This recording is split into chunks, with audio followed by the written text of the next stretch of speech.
Hello, very good afternoon, dear to all.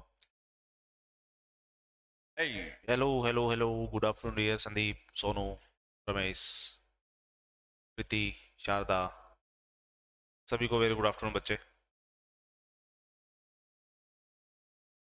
Anita, Savita, Monika,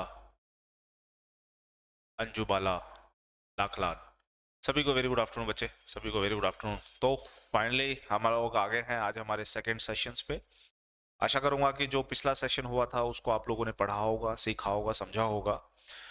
कल हम लोगों ने जो पढ़ा टॉपिक, उसमें हमने ये देखा कि बेसिकली स्टेट क्या होता है, राज्य क्या होता है, और क्यों एग्जामिनर आपको ये कहता है कि आपको पॉलिटी पढ़ करके आना चाहिए. आज हम लोग उससे आगे बढ़ेंगे. सुषमा नूनवाल जी एकदम बढ़िया, fit and fine, thank you so much. आशा करूंगा कि आप भी बहुत अच्छे होंगे और आप आज के सब्जेक्ट को सीखने के लिए रेडी भी होंगे. तो लास्ट जो सेशन हुआ उससे हम थोड़ा सा आगे बढ़ेंगे आज. मैं एक बार अपने मोबाइल में देख लूं कि टॉपिक बेसिकली हम लोग कहाँ तक करके आए हैं, ताकि वहां से आगे बढ़ना हमारे लिए इजी हो.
ओके, तो यहाँ पता नहीं चल रहा, बट जहां हम लोगों ने किया वो टॉपिक स्टेट का था. चलते हैं आज के टॉपिक पे. कल हमने बात की थी कि भैया एक संविधान की किताब है जिसके अनुसार देश चलता है. जैसे ही आप इस किताब पे आते हैं तो आपके सामने दो डेट निकल करके आती है. एक 26 जनवरी 1950 की डेट निकल करके आती है और एक 15 अगस्त 1947 की डेट निकल करके आती है. पिछले सेशंस में हम लोगों ने देखा कि जब सवाल पूछा जाए कि 15 अगस्त 1947 को भारत इनमें से क्या हुआ, हम कहेंगे कि 15 अगस्त 1947 को भारत इनमें से डोमिनियन हुआ था, यानी डोमिनियन दर्जा उसे हासिल हुआ था. मैंने आपको बताया कि डोमिनियन दर्जा कैसे आया, क्यों आया, क्या इसकी डेफिनेशन है, और फिर 26 जनवरी को जो है हम लोग पूर्ण स्वराज्य हुए. कैसे हुए पूर्ण स्वराज्य हमने वो भी देखा. आज की जो कहानी है हमारी वो चलेगी कि ये जो संविधान का जो विकास है, अगर आपने टॉपिक देखा होगा तो टॉपिक है संवैधानिक विकास. मतलब हमारा जो संविधान बना वो संविधान बना कैसे, क्यों बना रहे हैं वो तो मैंने कल आपको बता दिया, बना कैसे उसकी कहानी आज हम करेंगे संवैधानिक विकास पे, यानी कॉन्स्टिट्यूशनल डेवलपमेंट्स पे. Very good afternoon dear Govind Sharma ji. तो सर संवैधानिक विकास में हम लोग बात करते हैं भारत के संविधान के बनाने के क्रम पे. कल हम लोगों ने ऐसा कुछ पढ़ा कि 1928 में जब नेहरू रिपोर्ट आई तो नेहरू रिपोर्ट ने एक बात कही कि हमें डोमिनियन दर्जा दे दिया जाए. लेकिन वहीं पे 1929 में जब अधिवेशन हुआ था कांग्रेस का, लाहौर अधिवेशन, तो उसमें उन्होंने कहा कि हमें पूर्ण स्वराज्य का दर्जा दिया जाए. और कल मैंने आपको बताया था बच्चे, पूर्ण स्वराज्य का जो मतलब होता है वो मतलब होता है जिस देश में तीनों ही चीजें अपनी खुद की होनी चाहिए. समझिए, सबसे पहले उस देश का अपना खुद का लॉ होना चाहिए, यानी कानून होना चाहिए. इस कानून में किसी भी तरह के बदलाव करने की शक्ति भी उन्हीं के अपने पास होनी चाहिए, जिसे आप लोग विधायिका शक्ति या लेजिस्लेटिव पावर कहते थे. और इसी कानून के अंदर जो प्रथम व्यक्ति होगा, जिसे हम लोग राज्य प्रमुख कहेंगे, वो भी उस देश का अपना खुद का होना चाहिए. और कल जाते जाते हम लोगों ने देखा था कि इस राज्य का क्या मतलब है. तो एक बात बताइए, ये तो कहानी है 1929 की लाहौर अधिवेशन की पूर्ण स्वराज्य की, और हम लोग 26 जनवरी 1930 से पूर्ण स्वराज्य मना भी रहे थे। बोलो हाँ या ना? हाँ सर। अब मुझे इन तीनों में से, देखो खुद सोच के देखो, क्या ये तीनों चीज हमारे पास हैं क्या? अभी साल 1930 में अगर मैं कहूं कि जब लाहौर अधिवेशन में बोला हमें पूर्ण स्वराज्य चाहिए, और जब 26 जनवरी 1930 से हम लोग पूर्ण स्वराज्य मना रहे हैं, तो क्या ये तीनों ही चीजें भारतीयों के पास हैं क्या? आप कहेंगे नहीं सर, ये तीनों ही चीजें हमारे पास नहीं है, ये हमें समय के साथ लेनी पड़ेगी। तो ऐसा तो नहीं है कि तीनों एक साथ ले लेंगे, हमें सबसे पहले एक प्रोसेस पे जाना पड़ेगा। प्रोसेस क्या है कि हमें क्या बनाना है, हमारा आखिरी गोल क्या है? हमारा आखिरी गोल है हमारा कानून बनाना, यानी हमारा संविधान बनाना। ये हमारा फाइनल ऑब्जेक्टिव है, आखिरी गोल। अब डियर जी, अगर ये आप संविधान बनाना चाहेंगे तो सबसे पहले संविधान बनाने के लिए लोगों को तो लेके आएंगे ना। क्या संविधान अपने हिसाब से पैदा हो जाएगा? संविधान बनाने के लिए आप लोगों को एक लोगों का ग्रुप बनाना पड़ेगा, ऐसे लोगों का ग्रुप जिसके पास शक्ति होगी विधायिका शक्ति की, यानी कानून में बदलाव करने की। तो ये विधायिका शक्ति हम लोगों ने किसको दी? सर, संविधान बनाने के लिए मुझे जिन लोगों का ग्रुप बनाना पड़ेगा, जिनके पास शक्ति होगी संविधान में किसी भी तरह की चेंजेस करने की, उसको हम नाम देंगे संविधान सभा। ये संविधान सभा आगे जाकर के क्या बनाएगी? संविधान बनाएगी। और बेटा, जब तक आपका संविधान नहीं बन जाता तब तक उस संविधान में राज्य प्रमुख नहीं आ सकता, जो कि क्या होगा आगे जाकर के? राज्य प्रमुख सर भारत का राष्ट्रपति होगा। तो इन तीनों को अगर हमें लेना है, तो तीनों को लेने के लिए सबसे पहले आपको संविधान सभा बनानी पड़ेगी। संविधान सभा बन गई तो संविधान बन जाएगा ऑटोमेटिकली। संविधान बन जाएगा तो उस संविधान में राज्य प्रमुख भी ऑटोमेटिकली आ जाएगा। तो पहली कहानी हमारी कहां से शुरू होनी चाहिए? सर, पहली कहानी हमारी शुरू होनी चाहिए संविधान सभा के बनाने से। ये बात सबसे पहले किसने की कि भैया ऐसा है, जो तुम कह रहे हो पूर्ण स्वराज्य, इसका मतलब ये है, और अगर आपको ये बनाना है तो ये बनाना पड़ेगा। पहले ये बनाना है तो इसके लिए आपको ये बनानी पड़ेगी। तो आपसे एक सवाल किया जाता है कि सबसे पहले संविधान सभा के बनाने के बारे में किसने प्रस्ताव रखा?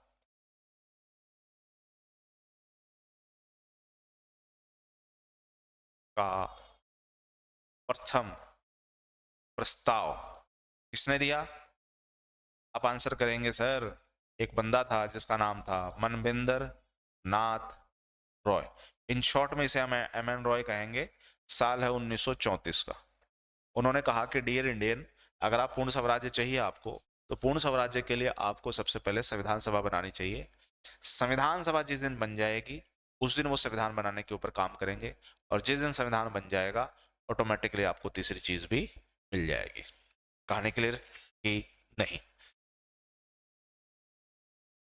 डियर अजयदीप बिब्बो, राम राम जी। चलो, तो अब देखिए, अब हमारी सारी कहानी ही चलेगी किस पे? संविधान सभा के बनाने पे। जब तक संविधान सभा नहीं बन जाती तब तक भूल जाओ हमारा संविधान बनेगा कि नहीं बनेगा। कब बनी थी सर हमारी संविधान सभा? सबसे पहले संविधान सभा बनाएगा कौन? भारत में तो अंग्रेज बैठे हुए हैं, कैसे वो तुम्हारी संविधान सभा बनने देंगे? नहीं सर, वो नहीं बनने देंगे संविधान सभा। तो आप देखिए कि दरअसल अंग्रेज एक टाइम पे आकर के फंस जाएंगे, बेचारों को मजबूरी में ना संविधान सभा बनानी पड़ेगी। वो दौर कब है? अंग्रेज तो मजे में बैठे हुए थे, लेकिन सर जर्मनी ने गड़बड़ कर दी 1939 में। द्वितीय विश्व युद्ध की शुरुआत हो गई 1939 से। द्वितीय विश्व युद्ध की शुरुआत हो गई, कहाँ हुई सर? यूरोप में हुई। यूरोप में कौन है? यूरोप में सर इंग्लैंड है। इंग्लैंड को दिक्कत हुई, बोला कि मैं तो जर्मनी को हरा दूंगा, लेकिन यूरोप में जर्मनी ने इंग्लैंड को हरा दिया। अब जैसे ही इंग्लैंड हारा तो हाई तौबा मचाते हुए वो गया फ्रांस के पास। फ्रांस के साथ मिलकर के उसने जर्मनी पर अटैक किया, जर्मनी ने दोनों को रगड़ा। जैसे ही दोनों रगड़े गए वैसे समझ में आ गया कि भैया जर्मनी को हराना आसान नहीं होगा। इसीलिए वो दो लोगों से हेल्प मांगेंगे। सबसे पहले वो अपने नाजायज बाप से हेल्प मांगेंगे, that is United States of America, भाई हमें हेल्प करो। दूसरा, आप अच्छा, यूनाइटेड स्टेट्स ऑफ अमेरिका कहता है देख भाई युद्ध में तो आऊंगा नहीं, सप्लाई ले लो वेपन्स की, हथियार हम दे देंगे तुमको। तो बोलते ठीक है हथियार दे दो। अब हथियार दे तो हथियार चलाने वाले भी चाहिए। हथियार कौन चलाएगा? सर सैनिक चलाएंगे। सैनिक इंग्लैंड के ऑलरेडी कम है, तो भैया हमें सैनिकों की जरूरत पड़ेगी। कहाँ से सैनिकों की जरूरत पड़ेगी? सर भारत से, क्योंकि भारत जो है अंग्रेजों का उपनिवेश है। तो चलो भारतीयों से हेल्प मांगिए। भारतीयों से हेल्प जैसे ही मांगेंगे क्या भारतीय हेल्प करेंगे क्या? नहीं सर, गांधी जी हेल्प नहीं करने देंगे। वो कहेंगे भैया आपने प्रथम विश्व युद्ध में भी इसी तरह से हमारी सहायता ली, लेकिन आपने हमें कोई आजादी दी नहीं। इस बार हम अपनी आजादी खुद ही ले लेंगे, हम अपना सिस्टम खुद बना लेंगे, हमें तुम्हारी जरूरत नहीं है। अंग्रेज फंस गए। बोला यार जब तक भारतीयों की मदद नहीं मिलेगी तब तक हमारे लिए दिक्कत हो जाएगी यूरोप में जर्मनी के खिलाफ लड़ना। भारतीयों को हम ऐसा क्या दें जो ये हमें हेल्प करे सेकेंड वर्ल्ड वॉर में लड़ने के लिए। तो फिर आप वही दोगे ना जो इंडिया अभी तक मांग रहा है। इंडिया क्या मांग रहा है तुमसे? इंडिया मांग रहा है तुमसे संविधान सभा बनाने की बात। तो अब अंग्रेज साल 1940 में महीना है अगस्त का, वो कह रहे हैं कि हाँ ठीक है हम तुम्हारी संविधान सभा बनाएंगे। और ये जो संविधान सभा बनाएंगे, जिस महीने इन्होंने बात ये मानी उसी महीने के नाम पर इसे बोला गया अगस्त प्रस्ताव, कि हम तुम्हारी संविधान सभा बनाने वाले हैं भैया। तो किस प्रस्ताव में इन्होंने मान लिया कि भाई हम तुम्हारी संविधान सभा बनाएंगे? सर अगस्त प्रस्ताव में बात मान ली कि संविधान सभा बनाई जाएगी। यही अगस्त प्रस्ताव जो है आगे जाकर के एक मिशन या एक प्लान को भेजता है भारत में, जैसे आप लोग पढ़ते आए हैं क्रिप्स मिशन योजना के बारे में। यही अगस्त प्रस्ताव ने भारत में क्रिप्स मिशन भेजी है। यह आया है साल 1942 में। सर इसे क्रिप्स मिशन क्यों कहते हैं? क्योंकि बेटा इसका जो हेड था ना उसका नाम था सर स्टैफर्ड क्रिप्स, इसलिए इसको क्रिप्स मिशन कहते हैं। क्रिप्स मिशन का क्या काम था? क्रिप्स मिशन का काम था भारत की संविधान सभा को बनाने का। ये आ गए सर संविधान सभा को बनाने के लिए, लेकिन इनको बोला गया था कि सिर्फ और सिर्फ किसकी संविधान सभा बनानी है? भारत की संविधान सभा बनानी है। लेकिन सर यहाँ एक दिक्कत हो गई। क्या दिक्कत हुई? सर यहाँ पर मुस्लिम लीग भी खड़ी हो गई, और मुस्लिम लीग ये कह रही है कि डियर क्रिप्स मिशन, हमें ऐसा कुछ बताया गया है कि पाकिस्तान भी बनाया जा सकता है, तो आप सिर्फ भारत की संविधान सभा मत बनाइए। मतलब एक ऐसी सभा जो भारतीयों के लिए संविधान बनाएगी। दरअसल मुस्लिम लीग मांग कर रही है पाकिस्तान कॉन्स्टिट्यूशनल असेंबली बनाने के लिए भी, यानी एक ऐसी सभा जो पाकिस्तान बने और पाकिस्तान के संविधान बनाए। तो सरकार ऐसा है, आप सिर्फ भारत की संविधान सभा मत बनाइए, आप पाकिस्तान की संविधान सभा भी बनाइए। सर पाकिस्तान? हाँ पाकिस्तान।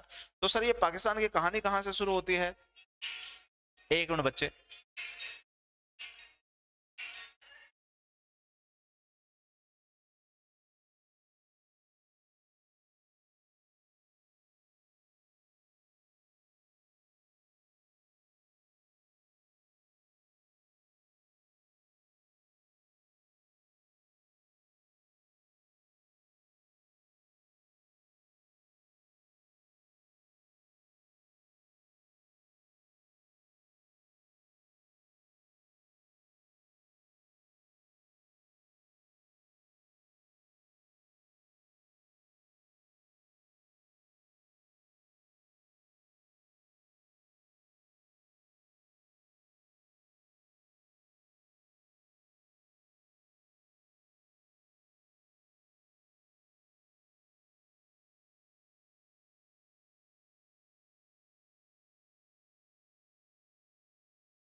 चलो माफी चाहूंगा किसी कॉल के आ जाने की वजह से। अजयदीप बिबो जी, राम राम जी, राम राम बोल चुका हूं बच्चे। चलो तो सर ये पाकिस्तान की बात कैसे आ गई, समझाता हूं। सर होता क्या है, बात हो रही है साल 1933 की। 1933 में एक बंदा है जिसका नाम है चौधरी रहमत अली।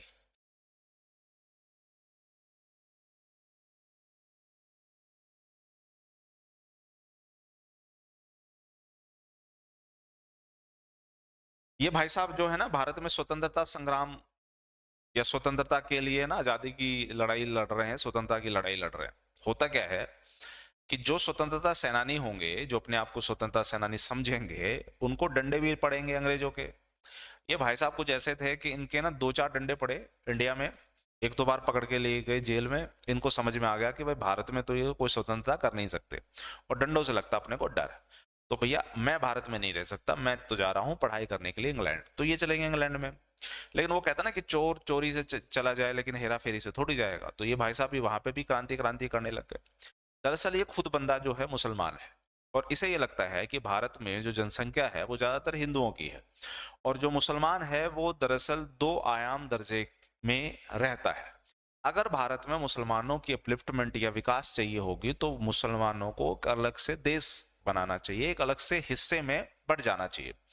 और इस बंदे ने सबसे पहले मुसलमानों के लिए जिस जगह की बात कही, उस जगह को आज हम लोग पाकिस्तान के नाम से जानते हैं।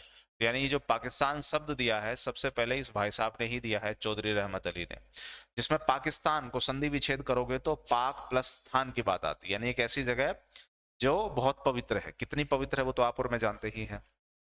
इसमें सर चौधरी रहमत अली ने क्या किया, वो हिस्से जिधर मुसलमानों की जनसंख्या ज्यादा थी उन हिस्सों को जोड़ने की बात कही गई, जिसमें पी का मतलब यहां पर आता है पंजाब से। पंजाब में मुसलमानों की जनसंख्या ज्यादा थी तो बोला ये हिस्सा पाकिस्तान के अंडर आना चाहिए।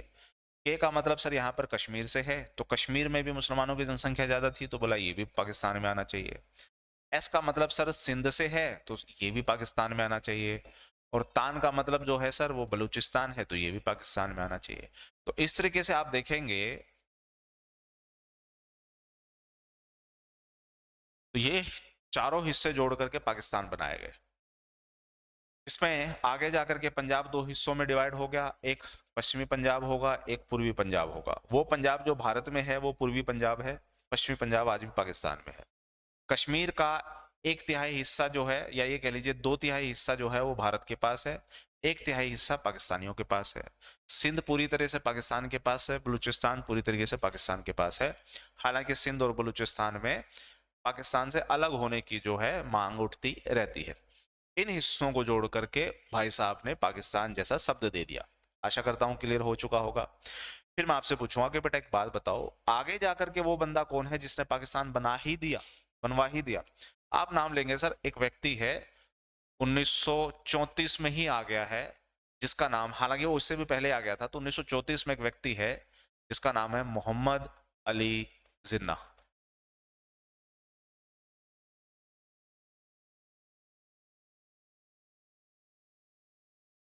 ये है साहब मोहम्मद अली जिन्ना।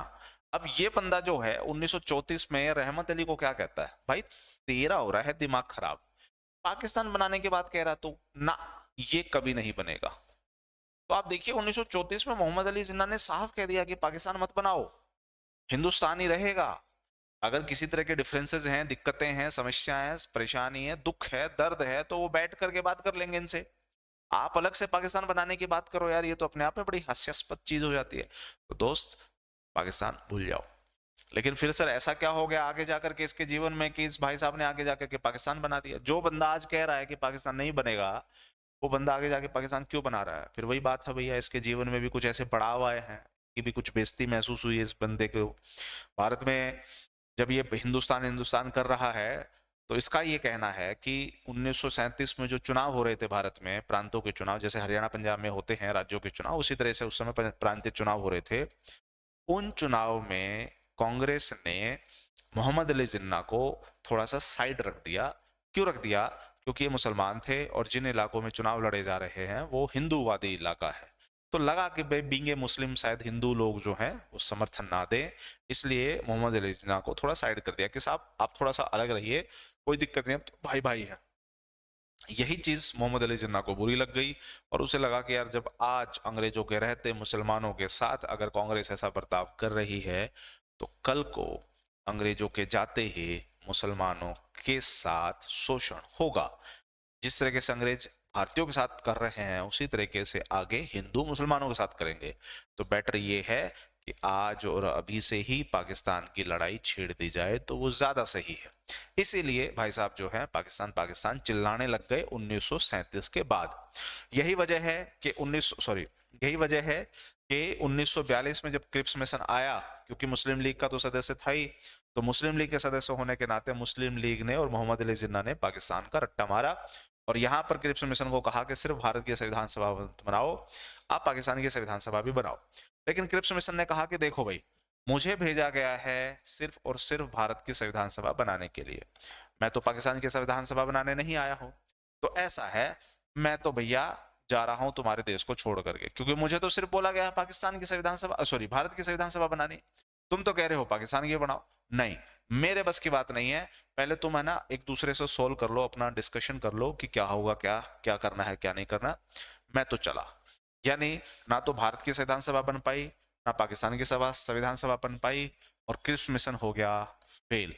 और जैसे ये फेल हुआ वैसे ही गांधी जी ने क्या कहा, कह रहा था ना कि अंग्रेज जो हैं ये अपनी नीयत के खोटे, ये भारत की आजादी के बारे में कभी बात कर ही नहीं सकते। इसलिए मुझे पता था कि अगर ये आ भी गए ना तो ये सिर्फ हथेली पे चांद दिखा रहे हैं, आजादी तो नहीं देंगे, संविधान सभा तो नहीं बनाएंगे। और मेरे को पता था फेल होना, तो देखो फेल हो गया। अब क्योंकि ये फेल हो गया है, इसके फेल होते ही गांधी जी ने कहा भारत छोड़ो आंदोलन।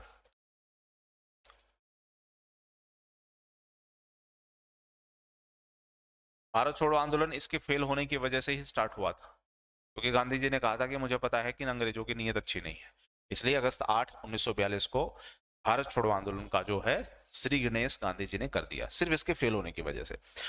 चलिए सर, आगे बढ़ते जाएंगे और पाकिस्तान की कहानी भी आगे चलती जाएगी, और सर हम पहुंच जाएंगे सीधे साल 1945 में। ये साल वो साल है जिस दिन, मतलब जिस साल सेकेंड वर्ल्ड वॉर खत्म हो गया, वर्ल्ड वॉर 2 का खात्मा हो गया। वर्ल्ड वॉर 2 खत्म हो गया जी सर, खत्म हो गया।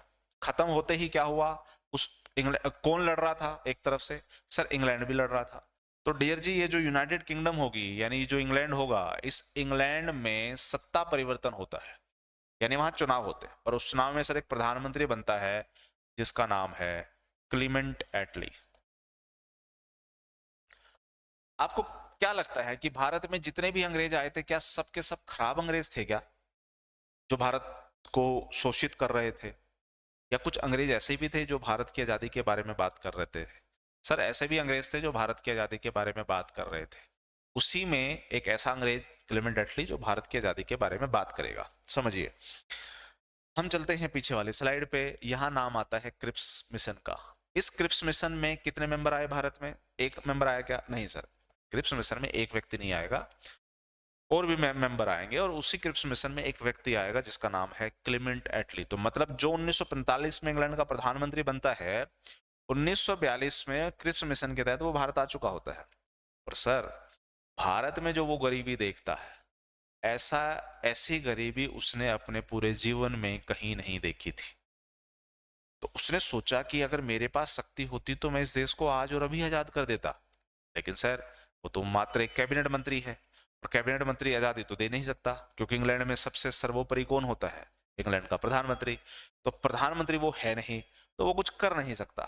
देखिए, जीवन पलटी मारेगी, 3 साल के बाद वही बंदा इंग्लैंड का प्रधानमंत्री बनेगा, और जैसे ही प्रधानमंत्री बनेगा वैसे ही वो भारत को क्या कहेगा कि डियर इंडिया तैयार हो जाइए, हम इंडिया को आजाद कर रहे हैं।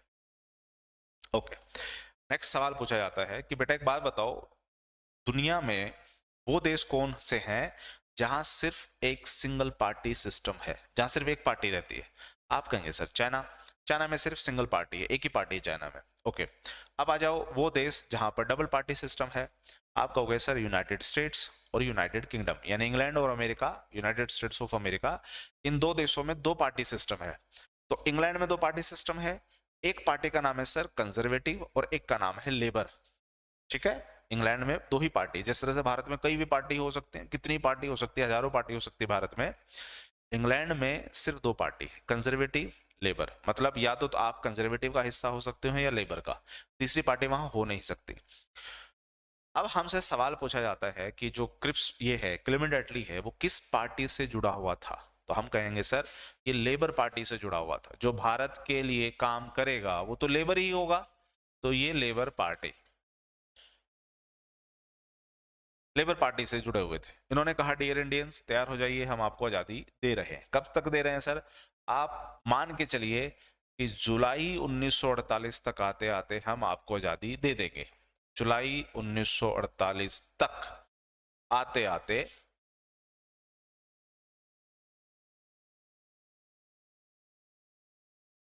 आते आजादी सुनिश्चित हो जाएगी।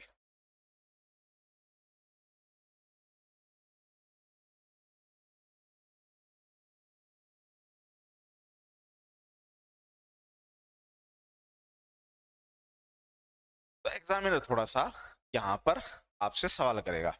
वो कहेगा बेटा एक बात बताओ, इंग्लैंड के किस प्रधानमंत्री ने भारतीय स्वतंत्रता की आधिकारिक घोषणा की? तो सर भारतीय स्वतंत्रता की आधिकारिक घोषणा जो है वो क्लेमेंट एटली साहब ने की थी। इंग्लैंड के किस व्यक्ति ने या किस प्रधानमंत्री ने भारत की आधिकारिक स्वतंत्रता की घोषणा की? वो इस भाई साहब ने। और इन्होंने कहा कि भाई सुनो, मैं आजाद ही नहीं करूंगा तुम्हें, बकायदा मैं तुम्हारी संविधान सभा भी बनाऊंगा। क्योंकि संविधान सभा हमारी बनी तो थी नहीं, 1942 में क्रिप्स मिशन आया और ये क्रिप्स मिशन का काम था संविधान सभा बनाना, बट वो तो भैया फेल हो गई क्योंकि पाकिस्तान कह रहा था हमारी संविधान सभा बनाइए। तो हम तुम्हें आजाद भी करेंगे, और क्योंकि तुम्हें एक्सपीरियंस नहीं है संविधान सभा का, तो इसलिए हम तुम्हारी संविधान सभा बना करके भी जाएंगे। यहां तक की कहानी होगी क्लियर। फिर वो भारत में भेजेंगे अपने कुछ लोग ताकि भारत की संविधान सभा बनाई जा सके। यहां तक किसी बच्चे का किसी तरह का दिक्कत भैया तो आप मुझे सवाल कर सकते हैं। यहाँ पे किसी भी बच्चे को किसी तरह की समस्या, कोई दिक्कत, कोई सवाल जो पूछना चाहते हैं आप तो पूछिए।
कोई सवाल नहीं? गोविंद शर्मा, लास्ट का सवाल ये है कि जब हमसे ये सवाल पूछा जाए कि भाई इंग्लैंड के किस प्रधानमंत्री ने या इंग्लैंड के किस व्यक्ति ने भारत की आजादी की आधिकारिक घोषणा की, यानी ऑफिशियल स्टेटमेंट दी कि भाई इंडिया जो है वो आजाद हो रहा है, तो भारत की आजादी की आधिकारिक घोषणा इंग्लैंड के प्रधानमंत्री क्लेमेंट एटली ने की थी। ये है सवाल जो पूछा जाता है हमसे।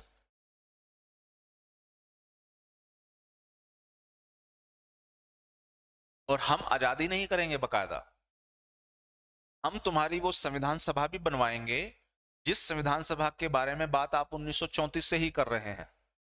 याद कीजिए मनविंदर नाथ रॉय, एम एन रॉय ने सबसे पहले कहा कि संविधान सभा बनवाई है हमारी। तो 1934 से आज हम कहाँ आ गए हैं? 1945 में। और हमारी संविधान सभा भी बनी नहीं है। तो क्लेमेंट एटली कहते हैं कि कोई दिक्कत नहीं, हम तुम्हारी संविधान सभा भी बना के जाएंगे भाई, ऐसे नहीं छोड़ेंगे हम तुमको।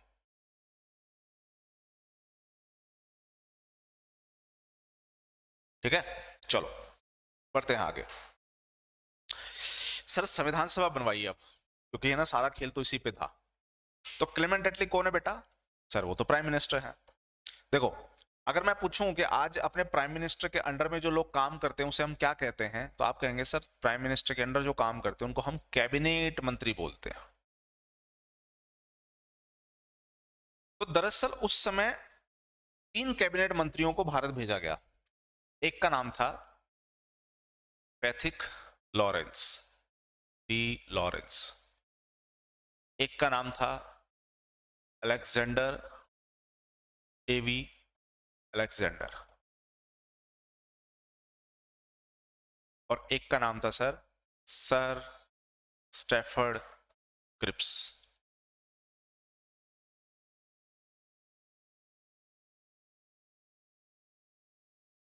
तीनों कौन है सर? तीनों कैबिनेट मंत्री, तीनों को भारत भेजा गया, जाओ भैया तुम तीनों भारत में जाओ। जैसे ही ये तीनों भारत में आएंगे, क्योंकि तीनों कैबिनेट मंत्री हैं, इसीलिए इसका नाम, इस मिशन का नाम पड़ेगा कैबिनेट मिशन योजना। फिर आपसे एक सवाल किया गया कि भैया भारत की जो संविधान सभा बनी वो किस योजना के तहत बनाई गई थी? तो भारत की जो संविधान सभा बनी वो कैबिनेट मिशन योजना के तहत बनी थी। बोलो हाँ या ना। ये आए थे मार्च 1946 के दौर में भारत में, और इनको काम दिया गया था कि जाकर के भारत की संविधान सभा बनाइए। तो ये लोग भारत की संविधान सभा कैसे बनाएंगे? देखिए सभा का क्या मतलब है सर? सभा का मतलब है लोग होंगे, और इन लोगों का काम क्या होगा? इन लोगों का काम होगा संविधान बनाना। तो ये लोग कहां से लेकर के आए जाएंगे सर? ये लोग लेकर के आएंगे, पहले भारत को तो समझो आप, पहले भारत का सिस्टम समझते हैं। सर ये है हमारा प्यारा भारत,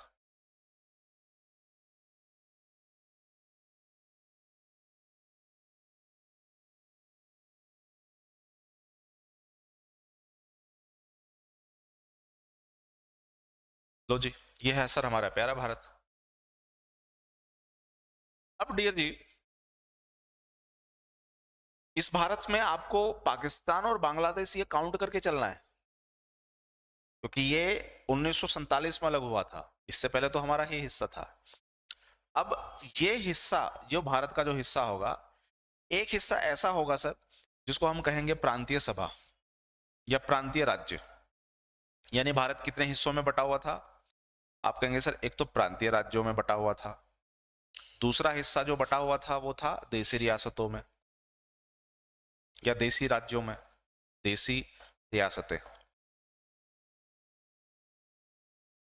और एक तीसरा हिस्सा होता था सर जिसे हम कहते थे कमिश्नरी प्रांत।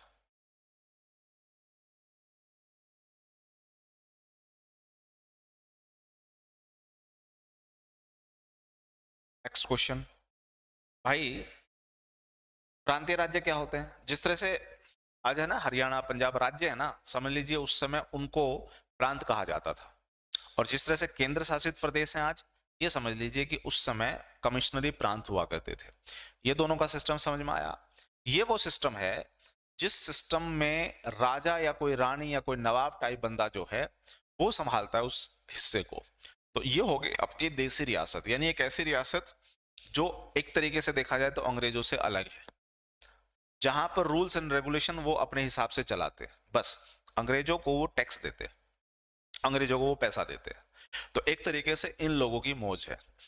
प्रांतीय राज्यों को कई बार हम गवर्नर राज्य भी कह देते हैं, राज्यपाल राज्य। क्यों? क्योंकि प्रांतीय राज्यों को का जो हेड हुआ करता था वो गवर्नर ही हुआ करता था, और कमिश्नरी प्रांत का हेड तो नाम से पता चल रहा है कमिश्नर होगा, तो उसमें सोचने की जरूरत नहीं है क्यों कहते थे। देशी रियासतों का हेड कौन होगा? ये भी नाम से पता चल रहा है सर, कोई राजा होगा, कोई नवाब होगा, कोई रानी होगी, कुछ इस तरीके इसके हेड होंगे। समझ में आ गई कहानी, कौन कौन हेड थे। फिर सवाल कि भैया ये जो कैबिनेट मिशन आए ना, ये तीनों लोग, इन तीनों लोगों को इन 3 जगह से मेंबर चाहिए। कौन से मेंबर? संविधान सभा के। अब ये क्या देखेंगे? पहले सबसे पहले भारत की जनसंख्या देखेंगे। इन्होंने क्या देखा? भारत की जो जनसंख्या है वो है लगभग लगभग 39 करोड़, लगभग 39 करोड़।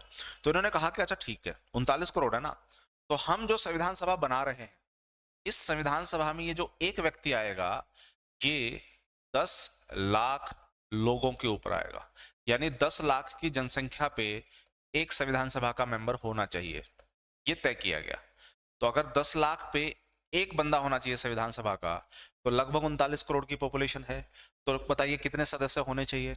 तो सर लॉजिकली तो फिर 390 सदस्य होने चाहिए। हाँ, तो हमने कितने सदस्य आगे जाकर के संविधान सभा में बनाए थे भैया? हमने सर 389 सदस्य बनाए संविधान सभा में। तो भारत की जो संविधान सभा थी उसमें 389 सदस्य आए। कैसे आए? क्योंकि जनसंख्या लगभग 39 करोड़ थी, 10 लाख पे एक मेंबर लेना है, तो सर वही तो 390 के आसपास आना चाहिए। ये देखो 390 के आसपास ही है। तो भारतीय संविधान सभा में हम 389 सदस्य लेके आएंगे। ये 389 सदस्य कहां से आएंगे सर? प्रांतीय राज्यों से 292 सदस्य आएंगे भैया जी, 4 सदस्य आएंगे कमिश्नरी प्रांत से, और 93 सदस्य आएंगे देशी रियासतों से। तो सबको जोड़ दो, सबको जोड़ने पे क्या आएगा? 389 ही मेंबर आएंगे। कहानी क्लियर? Clear sir. आगे सवाल बढ़ेगा, आगे आगे आप बढ़ेंगे तो सवाल फिर पूछा जाएगा आपसे कि जो 292 सदस्य आए कितने प्रांतीय राज्यों से आए? आप कहेंगे 12 प्रांतीय राज्यों से 292 सदस्य आए। कमिश्नरी प्रांत कितने थे भैया? 4 कमिश्नरी प्रांत थे सर, हर कमिश्नरी प्रांत से एक मेंबर आया, तो टोटल 4 आए। और देशी रियासत कितनी थी? 70 देशी रियासतों से 93 सदस्य उठाए गए। ये सवाल, ये जो देशी रियासत का है ना, कितने देशी रियासतों से 93 सदस्य उठाए? तो 70 देशी रियासतों से हम ले गए 93 मेंबर्स उठाए। कहानी के लिए यहां तक की? जी सर क्लियर। अब ये जो 292 सदस्य थे ये निर्वाचित थे, समझिएगा आप, ये सदस्य निर्वाचित थे। तो सर निर्वाचन यानी इलेक्शन, इलेक्शन तो दो तरह के होते हैं, एक डायरेक्ट होता है, एक डायरेक्ट होता है, एक प्रत्यक्ष है, क्या प्रत्यक्ष। हर वो चुनाव प्रत्यक्ष होता है जो जनता के द्वारा चुने जाते हैं, और हर वो इलेक्शन है प्रत्यक्ष होता है जिसमें जनता जिसको चुनती है वो फिर अपनी तरफ से वोट डालता है। जैसे भारत का राष्ट्रपति को क्या जनता चुनती है क्या? नहीं सर, जनता ने किसको चुना? लोकसभा को, विधानसभा को, विधानसभा से होते हुए किस कहाँ आए? राज्यसभा में। ये तीनों लोग जब राष्ट्रपति को चुनेंगे तो राष्ट्रपति का इलेक्शन तो होगा, लेकिन होगा अप्रत्यक्ष, क्योंकि जनता भाग नहीं लेगी। उसी तरीके से निर्वाचन तो हो रहा है सर, लेकिन ये निर्वाचन होगा अप्रत्यक्ष, मतलब उस समय जनता वोट नहीं डाल रही थी। तो फिर ये कौन लोग हैं सर जो वोट डालेंगे? ये वो लोग हैं जो प्रांत के सरकारों के सदस्य हुआ करते थे, उन्होंने फिर वोट डाला और फिर उनके वोट डालने से 292 सदस्य लाए गए। तो ये सारे सदस्य जो थे वो निर्वाचित थे बेटा, और ये जो सदस्य थे ये मनोनीत थे। तो एग्जामिनर ने हमसे एक सवाल पूछा, बताइए संविधान सभा के सदस्यों के मामले में इनमें से कौन सी स्टेटमेंट सही है? पहली स्टेटमेंट, इसमें सारे सदस्य जो हैं वो निर्वाचित हैं। दूसरी स्टेटमेंट, इनमें सारे सदस्य मनोनीत हैं। तीसरी स्टेटमेंट, इसमें से कुछ सदस्य मनोनीत हैं, कुछ सदस्य निर्वाचित हैं। चौथी स्टेटमेंट, इनमें से कोई नहीं। बताइए आपके हिसाब से इसका क्या उत्तर होगा?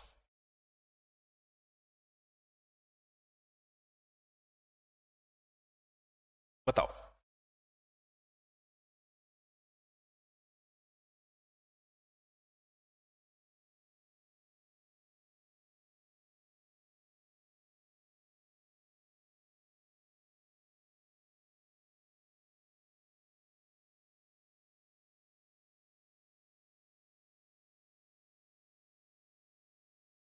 सर ये तो बड़ा आसान है, तो हमें पता चल ही गया, इसमें कुछ सदस्य क्या है? निर्वाचित हैं, और कुछ सदस्य इसमें मनोनीत है। तो यानी थर्ड जो स्टेटमेंट हो गई हमारी वो सही होगी, हाँ या ना। एग्जैक्टली पिंकी, बिल्कुल सही। तो थर्ड स्टेटमेंट हमारी सही होगी। चलो आगे बढ़ते हैं। सर ये जो कमिश्नरी प्रांत 4 हैं, क्या आप लिख सकते हैं क्या कि कौन कौन से कमिश्नरी प्रांत हुआ करते थे? हाँ भाई लिख लेंगे। चलो देखिए कौन कौन से कमिश्नरी प्रांत हैं। सर इसमें से एक कमिश्नरी प्रांत हुआ करता था जिसे हम लोग अजमेर कहते हैं। एक कमिश्नरी प्रांत हुआ करता था जिसे हम कुर्ग कहते हैं। कुर्ग कहाँ है? कुर्ग कर्नाटका में है।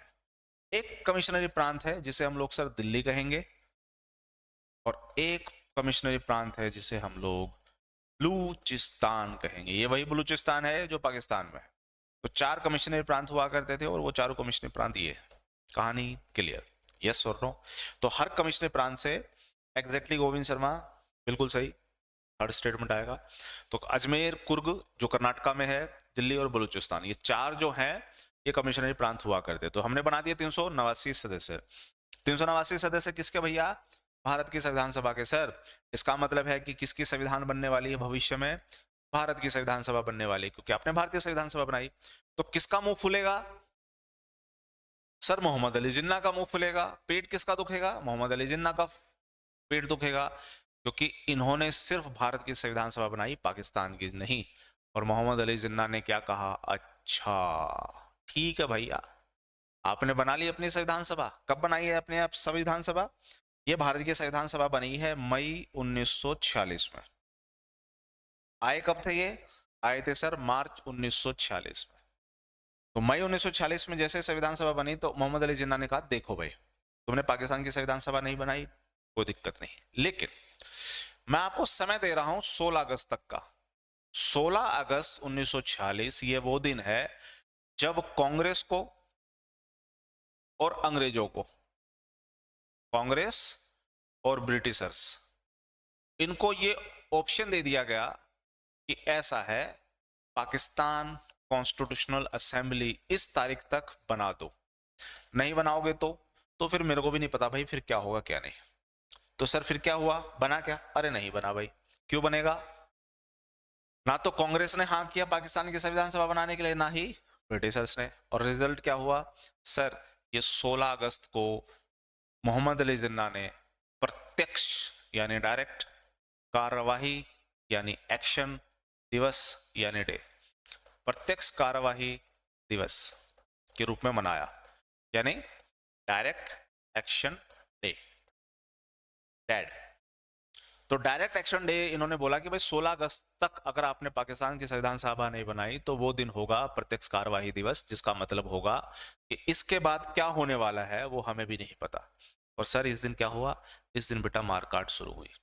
इसके बीच में सर आज का बांग्लादेश, वहां पर कुछ मुसलमानों ने हिंदू परिवारों को मारना शुरू कर दिया, और नतीजा ये निकला कि हिंदू परिवार जो है वहां से कुछ तो मारे गए और कुछ जान बचा करके भाग करके आएंगे आज के बिहार वाले क्षेत्र में, और वहां आकर के वो बोलेंगे कि उस क्षेत्र में हिंदुओं को मारा जा रहा है। क्यों मारा जा रहा है? क्योंकि भारत और पाकिस्तान दो अलग देश बनाने की बात हो रही है। अभी तक हिंदू मुसलमान लड़ रहे थे, इससे पहले देखिए मुगल आए थे, दिल्ली सल्तनत आई थी, तो हिंदू मुसलमान लड़ रहे थे। लेकिन समय के साथ हिंदू मुसलमानों ने सामंजस्य भी बिठा लिया था एक साथ रहने का। लेकिन राजनीति तो राजनीति होती है, समय के साथ कुछ मुसलमान, या ये कह लीजिए ज्यादातर मुसलमान जो हैं वो भारत में रहना पसंद नहीं करेंगे। उनको लगेगा कि जो मोहम्मद अली जिन्ना कह रहा है वो ज्यादा सही है, इसलिए उधर ही जाना ठीक है, यानी पाकिस्तान बनना ठीक रहेगा मुसलमानों के लिए। और जब नहीं बना तो सर मारकाट होगी। तो हिंदू मुसलमान इससे पहले लड़ तो रहे थे, लेकिन भारत और पाकिस्तान को लेकर के जो पहली लड़ाई हुई वो 16 अगस्त 1946 को हुई, जो डायरेक्ट एक्शन डे दिवस के रूप में जाना जाता है। ठीक है सर, इसके बाद क्या होगा बेटा? इसके बाद भारत के अन्य कोने में किसी न किसी दिन, किसी न किसी समय, कहीं ना कहीं कोई ना कोई किसी न किसी को मार काट रहा है। और ये न्यूज दिन की आम हो गई है, हर हफ्ते 10 दिन में कहीं ना कहीं न्यूज़पेपर में छपने का आता है, तो मुसलमानों ने वहां हिंदुओं को, हिंदुओं ने वहां मुसलमानों को मारा। ये न्यूज पहुंच गई सर इंग्लैंड में। इंग्लैंड में का प्रधानमंत्री के पास ये न्यूज पहुंची। किसके पास? क्लेमेंट एटली के पास। क्लेमेंट एटली ने कहा अच्छा ऐसी बात है, तो फिर तो भारत और पाकिस्तान अलग करने का कोई फायदा नहीं। जब लोग एक दूसरे को मार करके मर ही लेंगे तो देश बनाने का फायदा नहीं होगा। तो एक काम करते हैं, भारत और पाकिस्तान का भविष्य क्या होगा, इसके लिए मैं भारत में एक व्यक्ति को भेजता हूं, वो तय करेगा कि क्या होगा। तो किसको भेजा सर इन्होंने भेजा भारत में अंतिम वायसराय। कौन था भाई वो अंतिम वायसराय? सर उस अंतिम वायसराय का नाम था लॉर्ड लुई एडवर्ड माउंटबेटन।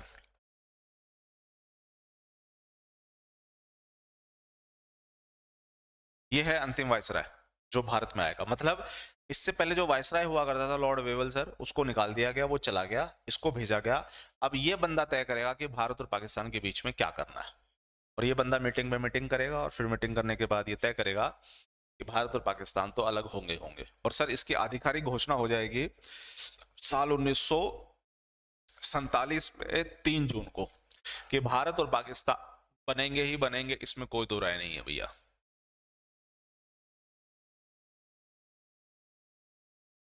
ठीक है, या आकर के कहेंगे कि भैया ऐसा है, भारत और पाकिस्तान बनेंगे बनेंगे। सर ये किस दिन उन्होंने कहा? दिन है 3 जून, 3 जून, सॉरी 3 जून 1947। इसको बोला जाता है माउंटबेटन योजना।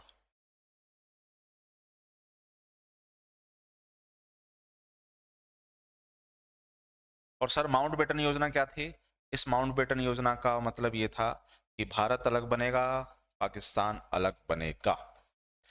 तो सर भारत और पाकिस्तान अलग बनेंगे, इसका मतलब ऑफिशियल क्लैरिफिकेशन आ गई, आधिकारिक रूप से पुष्टि होगी कि ये 2 देश बन रहे हैं। हाँ, आधिकारिक रूप से पुष्टि होगी कि 2 देश बन रहे हैं। अब ये माउंटबेटन योजना क्या है, इसमें और क्या पेच फंसे, भारत की तरफ से सरदार पटेल ने क्या रोल प्ले किया, पाकिस्तान किन मामलों में पीछे रह गया, और क्यों भारत में ज्यादातर रियासतें, भारत में लगभग रियासतें हुआ करती थी देसी, छोटे मोटे मंझले जोड़ करके 565 के आसपास, इनमें से ज्यादातर ही रियासतें भारत में क्यों आई, सरदार पटेल का रोल क्यों है, क्यों सरदार पटेल को भारतीय बिस्मार्क कहा जाता है, भारत कैसे इंटीग्रेट हुआ, उसमें वीपी मेनन का क्या रोल है, जम्मू कश्मीर का राजा क्यों भारत का हिस्सा नहीं बनना चाहता, और क्यों हैदराबाद जो है आंख दिखा रहा है सरदार पटेल को कि हम तुम्हारा हिस्सा नहीं होंगे, अगर तुम हमें छेड़ोगे तो हम पाकिस्तान में चले जाएंगे। यानी एक तरीके से तीसरा पाकिस्तान भी बन सकता है। पश्चिमी पाकिस्तान बन गया था, पूर्वी पाकिस्तान बन रहा था, अगर हैदराबाद को छेड़ोगे तो दक्षिणी पाकिस्तान भी बन सकता है। तो क्या हैदराबाद को हम लोगों ने जाने दिया? हैदराबाद भारत का हिस्सा बना, कैसे बना, मीर उस्मान अली क्या कह रहा है, और अपने रजाकार कासिम रिजवी से क्या कहलवा रहा है, सरदार पटेल को कैसे आंख दिखाई जा रही है, और सरदार पटेल कैसे इन सबको गर्दन पकड़ पकड़ करके भारत में लेकर के आ रहे हैं, और क्यों सरदार पटेल को भारतीय बिस्मार्क कहा जाता है। ये कहानी करेंगे हम अपने अगले सेशंस में। आशा करता हूं कि पॉलिटी का ये सेशंस काफी इंफॉर्मेटिव लगा हो, कुछ सीखा हो, कुछ समझा हो। अगर किसी को किसी भी तरह की दिक्कत परेशानी है तो आपने अपने सवाल जो हैं अपने अगले 1 मिनट के अंदर ड्रॉप कर सकते हैं, ताकि हम अपने क्वेश्चंस को, आपके क्वेश्चंस को हम एंटरटेन कर सकें। और अगर कोई डाउट ही नहीं है तो फिर मिलेंगे हम अगले सेशंस में, मिलेंगे जरूर। चलिए सवाल पूछना शुरू कीजिए।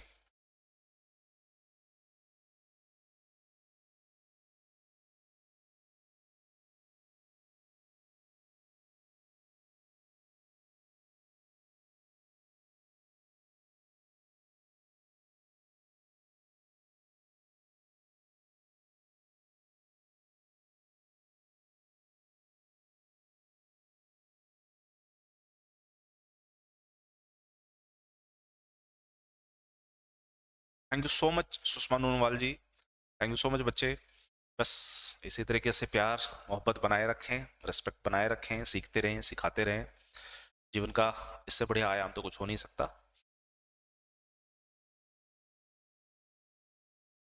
Always welcome dear Kovind Sharma ji, always welcome बच्चे।